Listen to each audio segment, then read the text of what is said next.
What's going on, everybody? It's your boy KRYPTONIAN SAIYAN here, bringing you guys another review for Chainsaw Man chapter 108. And this chapter comes as a bit of a surprise. In hindsight, it's another good sign of foreshadowing. And for the record, the surprise I'm talking about was not the Asa Mitaka fan service that may or may not be the inspiration for the thumbnail of this video. The twist of having Mitaka make a sword stronger than any sword Yoru has ever made out of a dead body is a major plot twist that I didn't see coming, but in hindsight, the story behind the sword itself fits perfectly with the flaws and the development of Mitaka. In one chapter, Fujimoto has managed to make Mitaka an even more sympathetic character, and I'll explain how later on in the review. So jumping right into the review itself, the chapter opens up where the last one left off, where you have Mitaka staring down Yuko, and Yuko is now justifying her actions by comparing her actions to the Gun Devil, going so far as to state that in comparison to the Gun Devil, who killed over 1 million people in part 1 of Chainsaw Man, what she did killing 3 or 4 people isn't anywhere near as bad. In fact, she goes on to state that she's justified for her actions because she kills only the bad ones. However, Mitaka pushes back, stating that she doesn't need to continue doing this, which leads to Mitaka asking Yoru what will it take for her to make a weapon to fight against Yuko, and we learn more of how Yoru's powers work as the War Devil. Simply by touching something that belongs to Mitaka is enough to make her a weapon, and it's at this point we get a great panel of Mitaka looking down with her eyes closed, showing that she's in deep thought, and when she touches her clothes,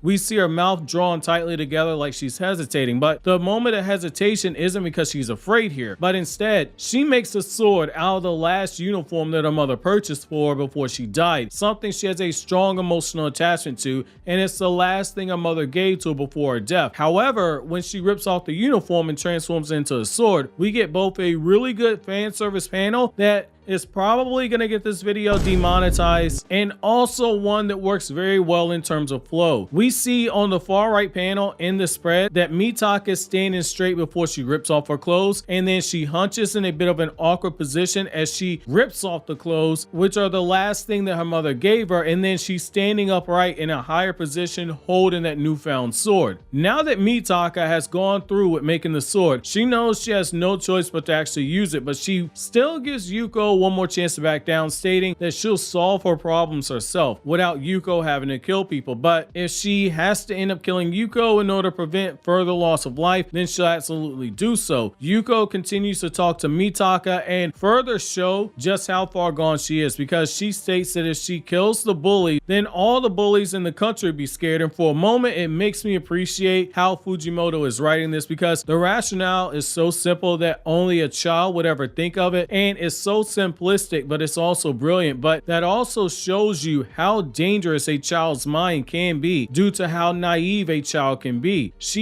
even further tries to say that by doing what she's doing, she's becoming a symbol of justice, much like the Chainsaw Man, which makes us as readers get another reminder of how denji has impacted the world for better or for worse. However, Mitaka brings up a really good point here, which is the universal law in Chainsaw Man. When you make a contract with the devil, there's always some kind of cost, and Yuko states that she only received. There was no cost on her end, which either makes the Justice Devil look even more sus, or there's something that Yuko's lost that she herself didn't even realize. We've seen in the past how some devil contracts can take the lifespan of a human, or even take their eyesight, their eyeballs, their fingernails. So this is one of those times where you look at Yuko and the class president in the first chapter of part 2 of Chainsaw Man and realize that they don't know what they've gotten themselves into, which is both good for the story, but it also makes you pity how some people in this universe are rushing in and making decisions this major without actually thinking about it. Now, getting back to the chapter though, we see Mitaka swing her sword at Yuko, and at first glance, even though Yuko thinks the attack did nothing, and we get all these panels where we think that Mitaka failed, they're just brilliantly done anticipation panels that you don't realize are anticipation panels until you get the gorgeous double page spread of an impact shot where you have Mitaka standing in the hallway with Yuko sliced into hundreds of pieces and Yuko's head speaking in mid-sentence. Absolutely brilliant. We then see the blood begin to start to splatter from the organs that were sliced, and the way that the blood blood's flowing on the page, it goes right onto Mitaka. Great paneling, great flow here, and Mitaka looks something straight out of a horror movie right here with how she's covered in her blood and how she's in her underwear. And once everything hits her, she breaks down screaming, and Yoru is just sitting there impressed with how strong of a weapon she actually has, because anytime she's used swords out of people that she's actually killed, the results weren't this good, which leads to the moment that Mitaka says that she made the weapon out of the uniform that her mother brought her before she died. And then we see Mitaka get a flashback of Bucky the chicken dying when she sees the organs in the blood, and that also sets off Mitaka, which I love because it continues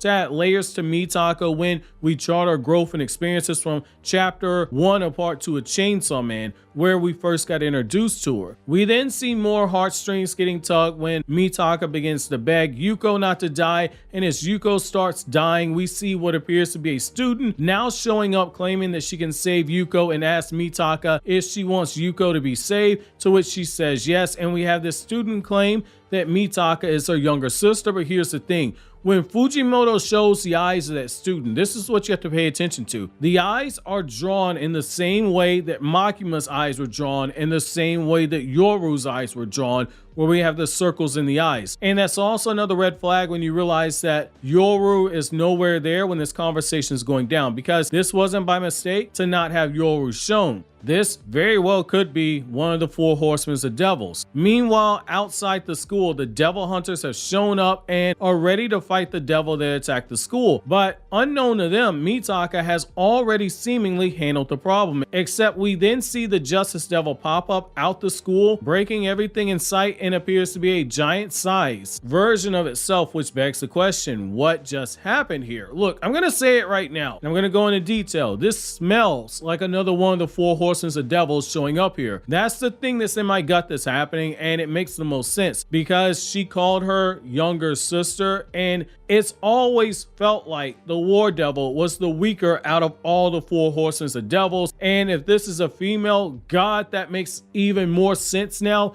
given how horny Denji is and how valuable Denji's heart is. And now the 4 horsemen are assembling. Imagine if the 4 horsemen of devil assemble again and it's all freaking women. Denji is going to lose it. Another good thing about this moment right now is that for the time being at least, Fujimoto has managed to subvert our expectations, because I'm sure a lot of you were like me thinking Yuko was going to be Mitaka's first weapon, but this time it's actually something left behind by our mother that's actually her first weapon. But if Yoru makes Mitaka make a weapon out of Yuko after she dies, if the devil hunters or Denji kill her, she's now got 2 extremely powerful weapons in her arsenal. What's even crueler about all of this is you're making Yuko a stronger weapon than it would have been if Mitaka had turned her into a weapon right then and there, because Yoru forced her to. Because here's the thing, you gave Mitaka hope that Yuko could be saved, only to basically watch her die again and then have her turn into a weapon if you go this route. This could be the 4 horsemen of devil, since she saves Yuko from death, which means that we only need to see the famine devil now, and we might have potentially met the host of the famine devil in Chainsaw Man Part 1 if you really think about it. Yoru and the War Devil, Nayuta and the Control Devil, this new girl that showed up, and the Death Devil. This really feels like we're gonna see the rematch of the battle of the 4 horsemen of devil that nearly killed the Chainsaw Devil, which forced Pochita into that small dog-like appearance that we saw when we were first introduced to him. So my chapter question to you guys is, do you guys think that we are seeing one of the 4 horsemen of devils? While you think that over, click here to watch these other Chainsaw Man videos you see on the screen right now.